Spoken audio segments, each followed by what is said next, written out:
and welcome back to Speak. Today we are joined by Brad Green. We'll say your first guest from across the pond in the United States.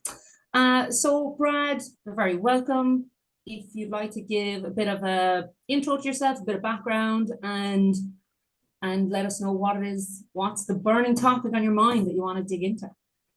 First of all, I feel privileged to be the first one. I like being the first, but hopefully not the last. Yes, my name is Brad Green. I'm an HSSC professional. I've been practicing HSC for 17 years.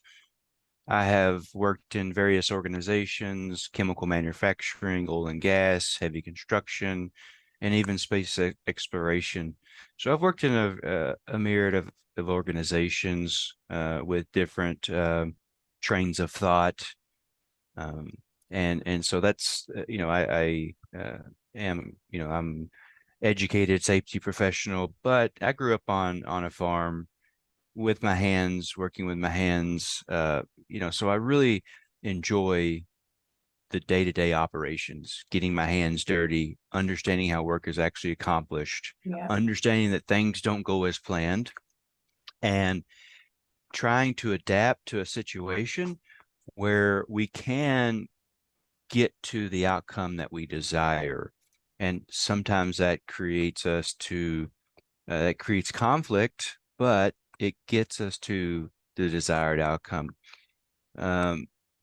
So again, I really focus on humanizing the HSE professional, trying to modify organizations' response to failure and really redefine what success and failure is, and modify how we view our workers.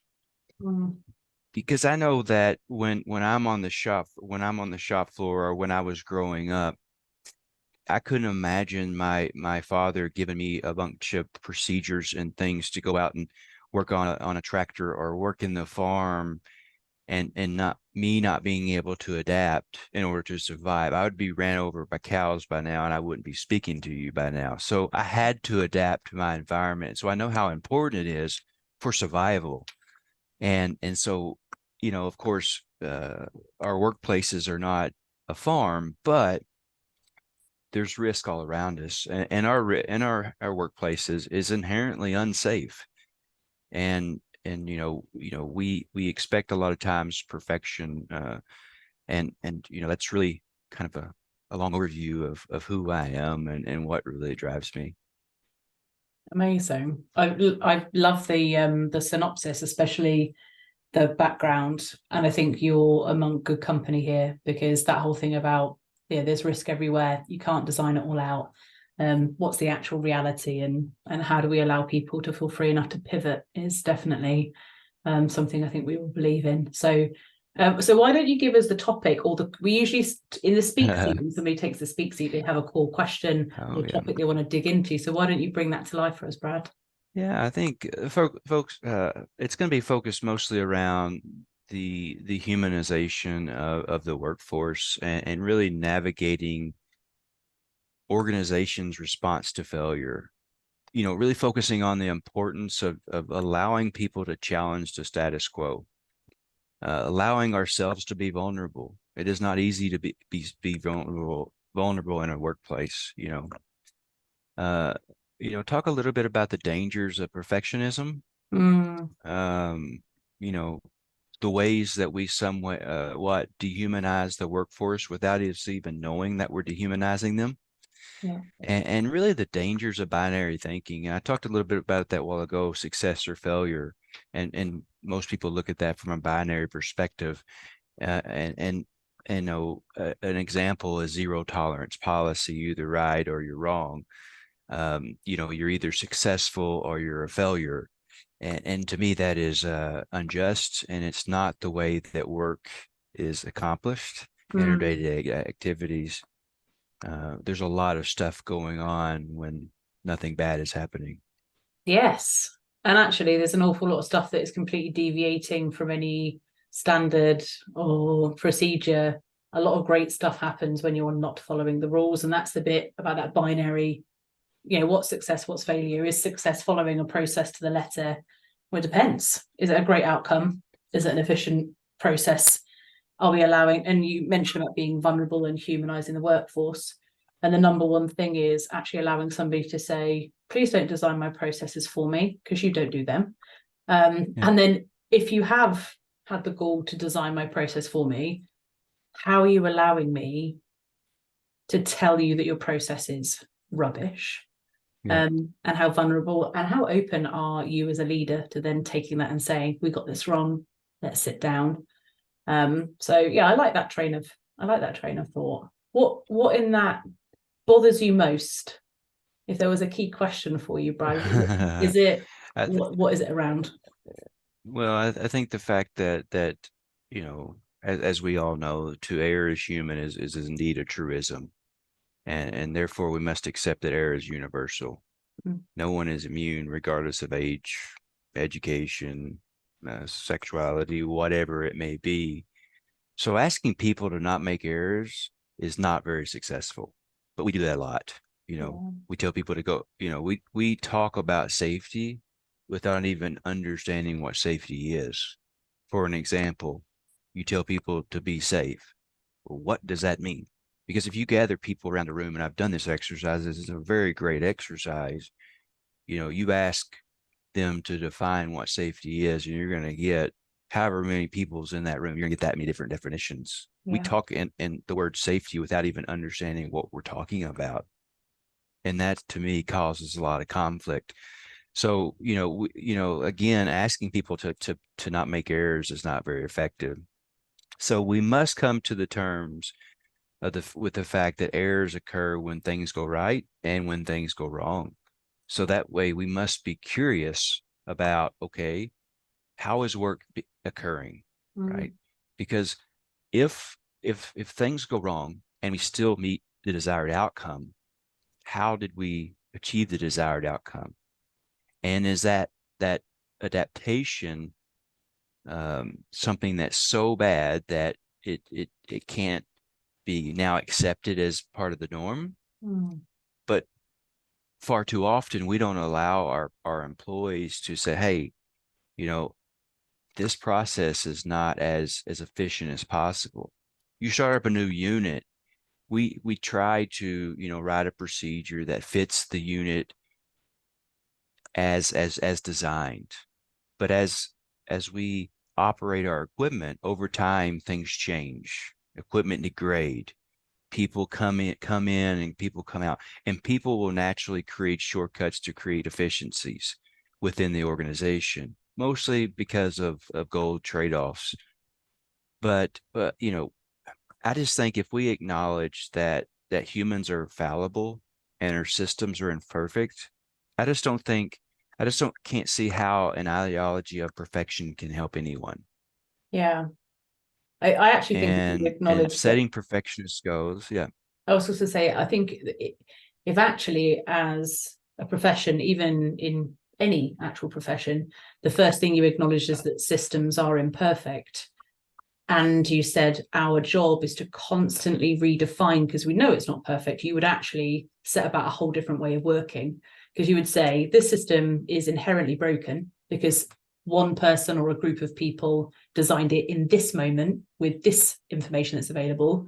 Our job is to constantly get more information, constantly look at technology, constantly change it for the better. You would start off with a much better mind frame for a business, rather than the system is perfect and we expect it to be perfect. And then everything that happens not in line with that system must be the thing that needs refining. Whereas actually people doing a task 10 times a day are probably going to refine a task or a process to damn near perfection. So yeah, I think that acknowledging imperfect systems should actually be where we start from. It would be a healthier place.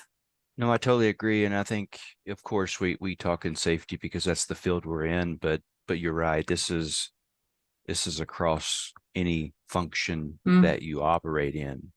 And again, setting perfectionist goals do not motivate people, in my opinion, but rather it sets people up for failure but it also sets us up for failure as well. So we've got to, you know, acknowledge that fact if we really want to have a good holistic outcome that acknowledges what it is to be human.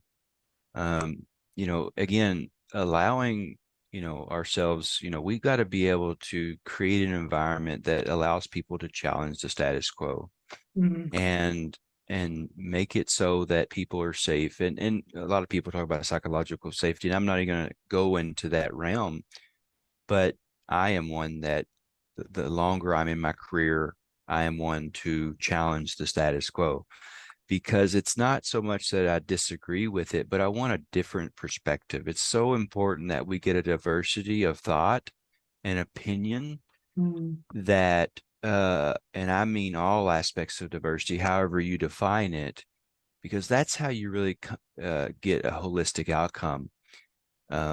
Because we all look at things differently. We're all different, right? And so it's extremely important that you know, we focus on allowing others to be vulnerable, regardless of where they are. And you know, I, of course, as a leader, I often take that as my leading role is I make myself vulnerable to my workplace, to my workforce, be personal. And that way it allows them to say, hey, you shared something with me, now I'm going to share something with you. And it's really about building relationships, because when I go out to the shop floor, very rarely do I ever, and I've mentioned this before, I don't talk a lot about safety. I talk about personal life. I talk about, and it naturally comes.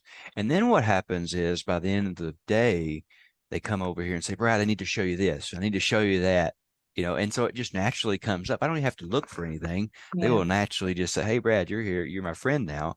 You know, we're going to start, you know, showing you things, I trust you. and not so, and not to, but you know, hey, I need you to show me, you know, is this the right thing to do? Is you know, this is not, don't look quite right. Is this sufficient, or whatever it may be?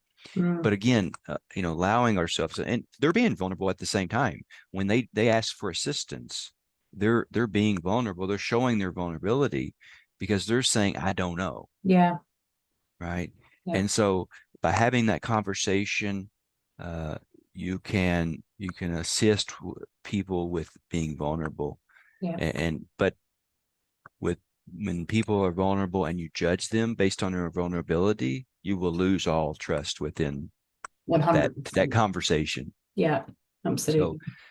So you know, it's extremely, you know, it's extremely difficult to be yourself in the workplace. We all know that. And you know, I tend to I have 3 daughters, and I often tell them that, you know, I don't want you to hide your feelings. If you're scared of something, I want you to let us know about it.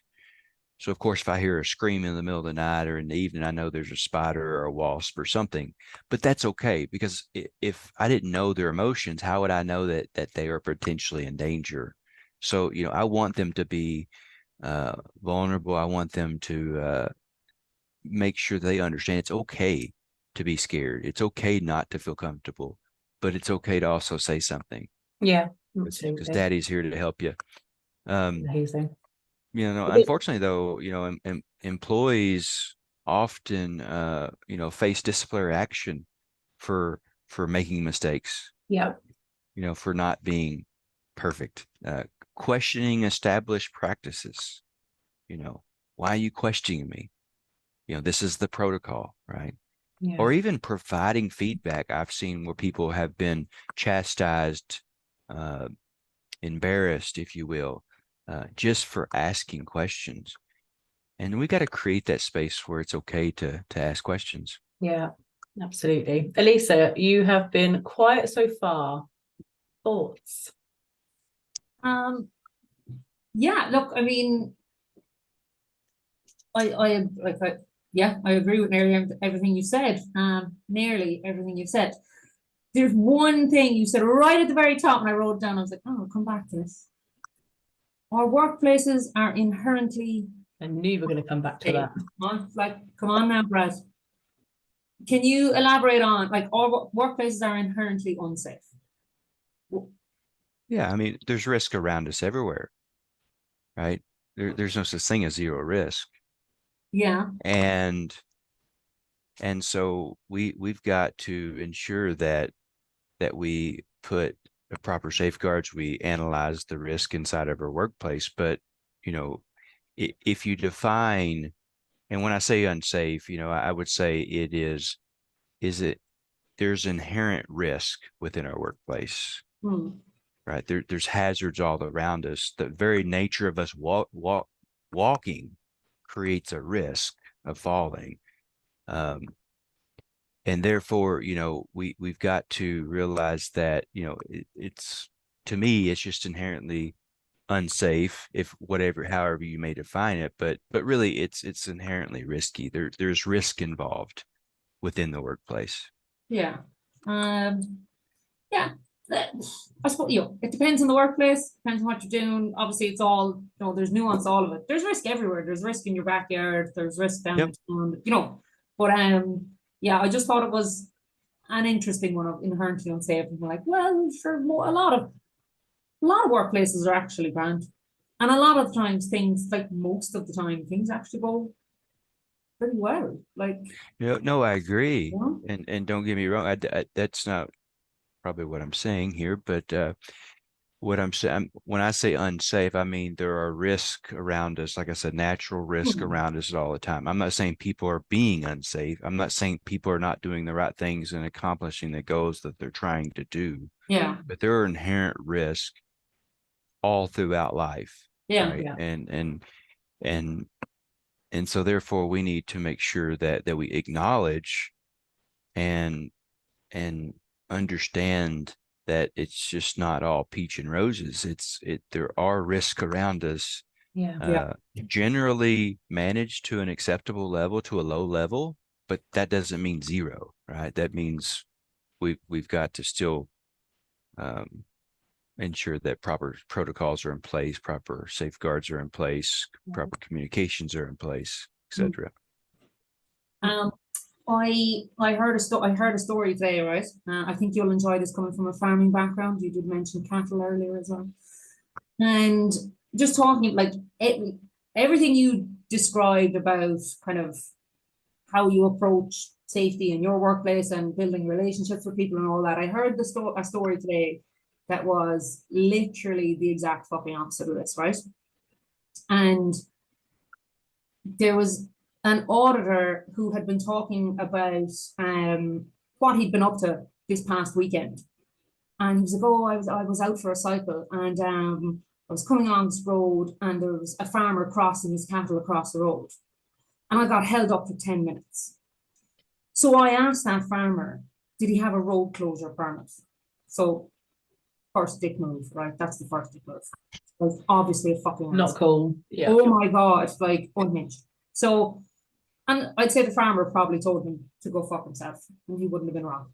So this guy then started bragging to the person who's selling the story. I heard this kind of third hand, but so I went off and I spent 2 hours looking up the legislation to write up my complaint to the local council about this farmer crossing his cattle across the road.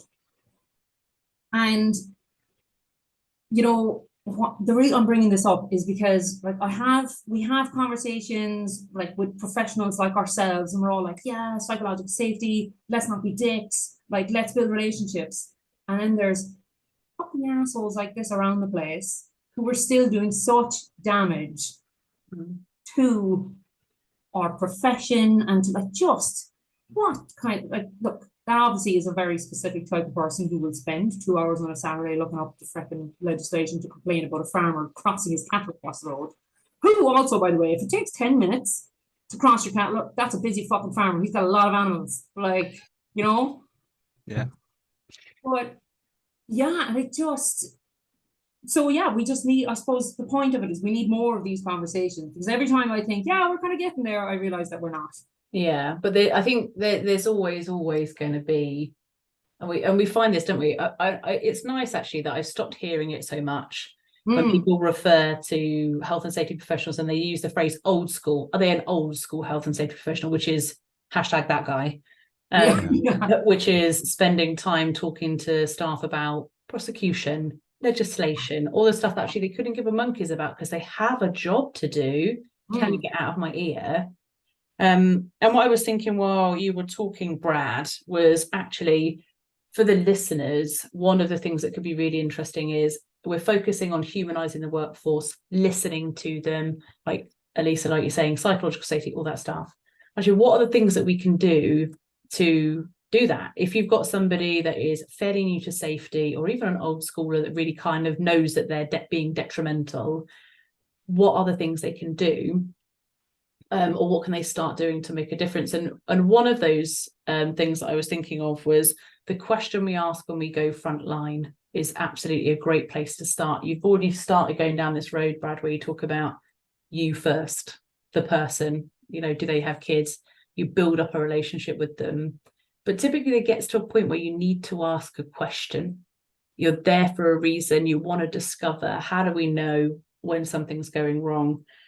And that sort of old school damaging question could be something along the lines of like, tell me the last time you had to deviate from the rules. Don't worry, I'm only here to learn. And you're like, you've already told me that I'm deviating from a rule. So I'm not going to cross into that threshold and be honest with you. But better questions that I have absolutely heard and use are questions like, what does your worst day look like? Like when it goes really wrong, like what's your worst day this year so far? Talk to me about it. And just understanding firsthand what the pressure is. When the machine breaks, what happens? When the customer goes back, what happens? What's the worst day? And how do you overcome that? That is where you will see firsthand accounts of having to deviate from systems because we need to get the job done, but what great things they achieved on the day. And the other one was, I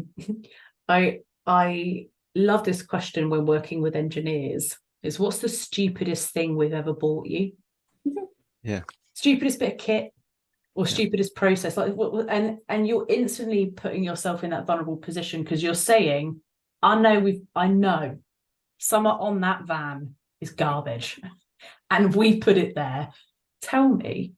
And actually by stepping into it as the you know, the one that you know got it wrong, you tend to get an awful lot of great feedback. And I could give a really good example actually, which was being out with an engineer and they said these snips, and I said, oh, I'll make just like standard issue snip. Yeah. And you bought these pair because they were 50p cheaper than the other pair, and I want you to cut some cable with them. And then I couldn't. And they said, right, and handed me another pair from Wix's and said, now cut the cable, and you could. And they were like, so you will find this rubbish pair that you provided, unused in drawers, looking perfect. And we all, and this is a proper deviation, we all go into Wix's out of our own pocket and we buy proper snips at work because we need a pair of snips. And you did it to save 50p a pair. I was like, right, okay, got to fix that. But what's the stupidest thing we've ever bought you? 50p cheaper snips, mate, that don't work. Yeah, and they've got to get their job done and create 100%. more risk, right? It will create additional risk. And I think that's the byproducts of change. And anytime we purchase or do projects is ensuring that we get those people involved and asking them, you know, what are the things that are more difficult. Of course, I've heard engineers being blamed on everything from design to, you know, whatever. But you know, I think going back to your point about, you know, we have to be out there in the shop floor and learning how and being very curious about how work is, you know, being accomplished. You know, again, because I'm such a hands-on person, I sometimes have a hard time not helping them. I have to remind myself that my position is a little different, but, you know, ask them how does their job going? You know, learn their job. And it's, you know, you don't even have to get into deviations or this or that, because then that would make you, you know, ask them about, you know, do you have procedures? that you have to follow to do this job, right? And that's a good indicator that if they say no, that's a pretty good indicator that, well, there's probably adaptations or variations between individuals. So that's, something that we can go back and look at. But then, that leading question is, okay, well, how are you trained on how to, do this operations? And you're either going to say, well, Mr. Joe taught me 20 years ago on how to do it. And then we've kind of changed a few things and we've learned how to adapt. But again, it's about building that relationship. So you don't talk about compliance, you don't talk about rules, you don't talk about, it's just how do you get your work done and get your accomplishments achieved, that desired outcome. And I think that is where we could talk a little bit more about, humans are just so much more than our jobs. We are incredible at adaptive problem solving. That is one of our most powerful traits, is being able to adapt to the situation. And you see this throughout the world. It's phenomenal what humans can do when they must adapt in order to survive, in order to get through the day. I mean, a lot of people will, there's a lot of reasons why people may adapt, whether it's a lack of trust, whether it's a lack of understanding, et cetera, but Or just knowing how to do it better. or just knowing how to do it better. Yeah, of course. And normally that's usually the case. But I think going back is just making sure that we get those people involved and try to figure out how work is done. That's the most important part. Mhm. And not try to prescribe every little detail. And it's okay, when we write or when I create a draft procedure, I often go take it to the field and say, okay, here's, kind of the basics, here's kind of the boundaries, if you will, but I need you to set, what you feel is acceptable. My role is to make sure we stay inside these bounds, what we call compliance, right? That we've got to be compliant. But outside of there, how we get it done, let's choose the best and most efficient way, understanding that there's no right or wrong way of doing things, and invite people in and be very curious about, okay, and realize that, hey, if things change, let us all know about it so we can all learn about it. Because what we say today, tomorrow things may be more efficient. We may have found a better way of doing it. Yeah. And I think that is to me, and we'll talk about that a little bit, but the dangers of we talk about success versus failure, and the dangers of binary thinking. Yeah, I was hoping and- you were going to get to that actually, because you spoke yeah, at the beginning about, yeah, I think yeah, your core question to begin with was something about how to how do we respond to failure? And then Yep. it automatically goes into this realm of, well, what is failure and what Yeah. is just an event that we can learn from? And it's how you define it. And I suppose what I was thinking is, I wrote down here things that people could call things that I have seen people respond to like they are failure, and I don't agree. Near misses are one of them. Hazard reporting is another. Proactive reporting, and people respond to these things like somebody's done something wrong and we got it wrong. Well, actually, I would celebrate anybody saying something nearly happened and I'm reporting it because I'm terrified it's going to happen again, or I think it could happen again. Success number one, somebody felt able to report that. Success number two, somebody didn't get hurt. Success number three, we get to go in and remove the hazard. Like, sorry, for me, that's a win, win, and win. But some organizations would absolutely fly in and say who caused the initial problem, and that should be part of a decent investigation. That should be part of removing the hazard. It should be part of a learning event. Yeah. Treat every single one of those like they are failure. People won't tell you anything, and you will only learn from actual failure, which is when people get really hurt. No, that's right. I think simply achieving the desired result does not automatically imply that the tasks were accomplished flawlessly or according to plan. Yeah. Right.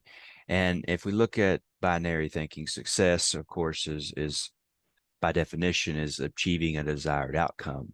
Of course, failure is the lack of success.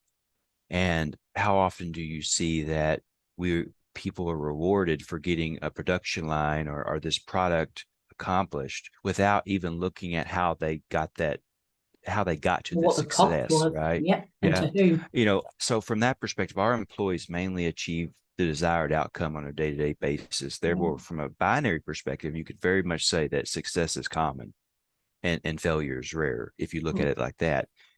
But it's ironic that a lot of organizations fail to consider the methods employed by their employees to obtain success. And to me, Are they failing to do it, or do they not want to fucking know? They don't want to know. they don't want to know. They don't want to They know. don't want to know. And that's because they focus on success and failure. And then, but it's that thing of even how, like, the language, a lot of times people go, oh, guys, we need to make sure we get this over the line. All right. Like, if somebody asks you to get something over the line, that's do what you need to fucking do, get it done. Well, that's why it's so dangerous to think this binary way of thinking is because it creates a lot of illusions that's not reality. Yeah.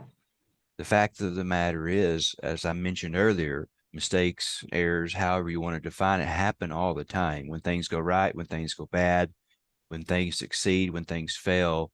Of course, our knowledge of the outcome only makes it obvious after the fact. Hindsight is a terrible thing. But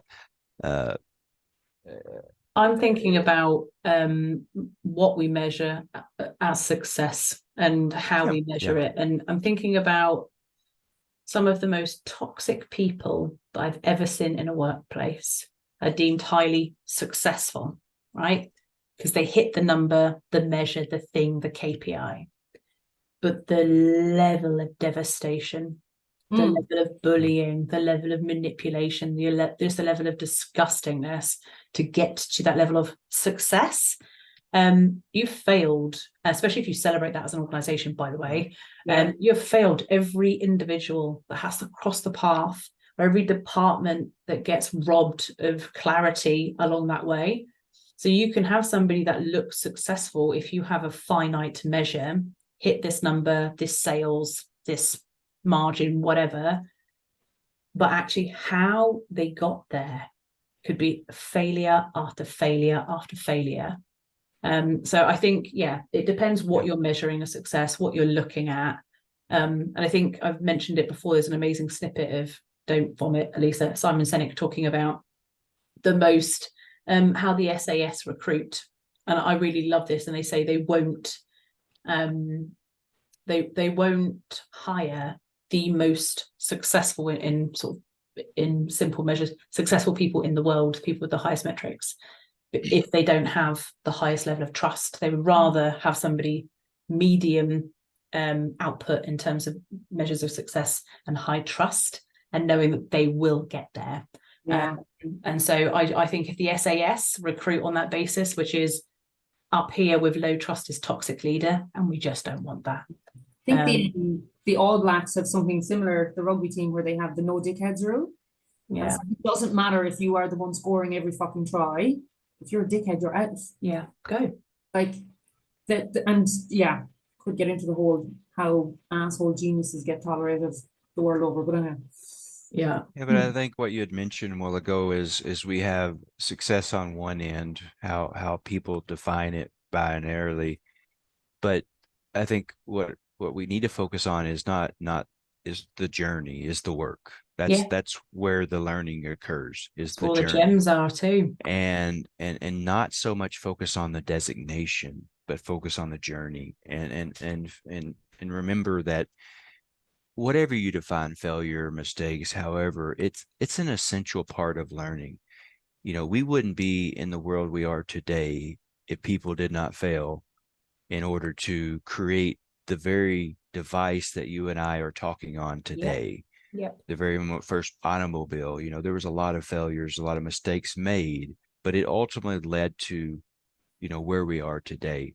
and we will continue to make failures because we are human beings, and we're not perfect, nor should we strive to be, So I look at things like, every failure is a step towards success. What we talked about a while ago, Okay, right. these are learning opportunities. How can we learn, improve, and move forward? Some people look at it as a setback. And oftentimes, if you don't look at it as an opportunity, then you're going to create an environment where people will hide things from one another. And Yeah. and one of the things that I really focus on is getting people to understand that we only want to focus on going forward. If we only focus on going back, we're never going to improve, and we're never going to get any better. And I think that's my biggest struggle. And I think that's a lot of people's biggest struggle. And I think people understand it. They're just not willing to challenge the status quo in the real world in order to get that real sense, and that's where, humanizing someone, when someone makes a mistake and you uh hold them culpable of that mistake without taking it into the context of the situation they were placed in. Yeah. Our people, in my opinion, are at the greatest risk of injury with the least amount of influence over the processes in which they have to operate. Yeah. To me, that is unjust when we blame an individual for making a mistake when they had no input over those processes in which they are now required to operate. And to me, Agree. that's not fair. Yeah. And so it, I think anytime we implement processes and procedures, whether it be, and I always joke around zero tolerance policies. I said, have you asked your employees how they feel about it? Does it motivate them? Do they see this as a problem? I mean, just we got to be curious. What does your employees feel about it? Have you asked them? And so if people want to argue about this or that methodology or this or that, I ask them, go ask your employees. They are more than willing. I promise you, eventually they'll talk. They'll be more than willing to let someone know that they trust an organization, that they think this is bull crap. Yeah. Yeah. Right. I agree. And it's I just suppose, setting up for failure. yeah, I suppose the bottom line is it's about the organization wanting to. Yeah, I think you have to choose between this feeling of that whole thing about pushing compliance and talking to them about law and all that garbage. Do you want to look good or do you want to do good? It's, sometimes you can't do the same, because then you have to say really dicey things like harm is inevitable. You move something 50,000 times, one of them you're probably going to pull you back, cut yourself, whatever it is. But it's, do you want to evolve your operation? I forget all of the other things and the other metrics. When something goes wrong, do you really want to learn? Do you want to step forward? Do you want to prevent it from happening again? That for me is success. A negative event that learns to mass learning and preventing future harm, bingo. That is safety success for me. And you said it before and already, Brad, that sometimes something bad has to happen for you to learn. Harm and mistakes have to happen. You have to fail, in the crudest sense of the word, to get all the learnings out the back of that. I think I'm not. Yeah. go for it. No, sorry. What I was going to say was, yeah. I mean, it's just life. I don't, believe me, I'm not advocating that I want people to get injured. I don't want to get people to harm or people to fail. The fact of the matter is, it's inevitable. It is what risk is, right? There's no such thing as zero risk. Our role as safety professionals, from my perspective, is to try to manage that risk and embrace the concept of acceptable risk as a goal. Okay. And to react accordingly to the risk. So if you have, let's say, for instance, for example, if you have an incident in your facility and the impact, say you spill over a water tank, And a lot of organizations go to these, I don't know about in the US anyway, they're talking about loss of primary containment. We want to have zero loss of primary containment. And so they have a spill of water and they just go AWOL or ape shit, sorry, Okay. about this spill. And I'm like, well, the risk is tolerable. There's no risk associated here. Why are we overreacting? Because we're going to stop the flow of valuable information. We're going to stifle improvement here, where we can then, learn from this event and hopefully reduce the probability of similar events in the future. That's right. And so we got to react accordingly to the event in itself. Agreed. And I talked a couple podcasts ago, a near miss is a gift. And you mentioned how good and valuable they are. We need to take those gifts, learn from those gifts, and share that gift amongst other people. And that is really, truly where we really evolve in this field for sure.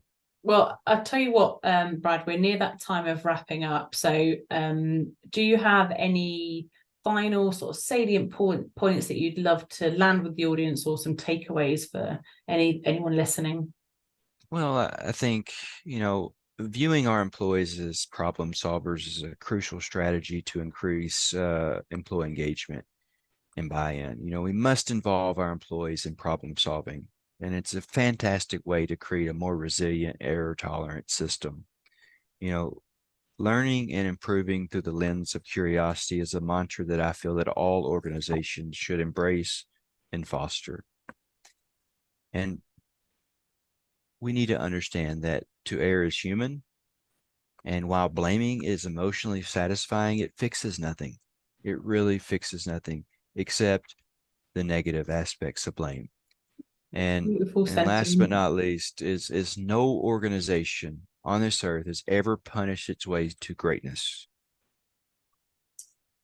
I like that. Yeah, I really like that. Fabulous. Elisa, any takeaways? I didn't catch that. Alexa, stop. See, no editing.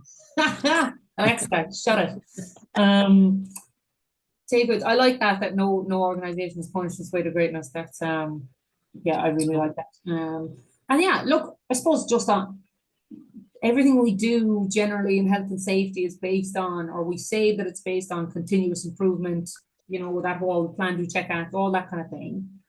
And that only works if people are willing to engage with us and if we treat people like human beings. So yeah, that's wholeheartedly agree. What about yourself? I'd say my takeaway, or my last thought I would say to the audience, is most of this podcast has been dedicated to understanding a couple of things. One of them is error is normal. The second one is error probably happened 50 times before you walked in the room and it got great results. Your job when you walk into a room is to ascertain how we succeeded today and if we could learn anything from you. So practice and look up great questions. One of them, which is the stupidest thing I've ever asked you to do or thing I've ever bought you, is a really good eye opener sometimes.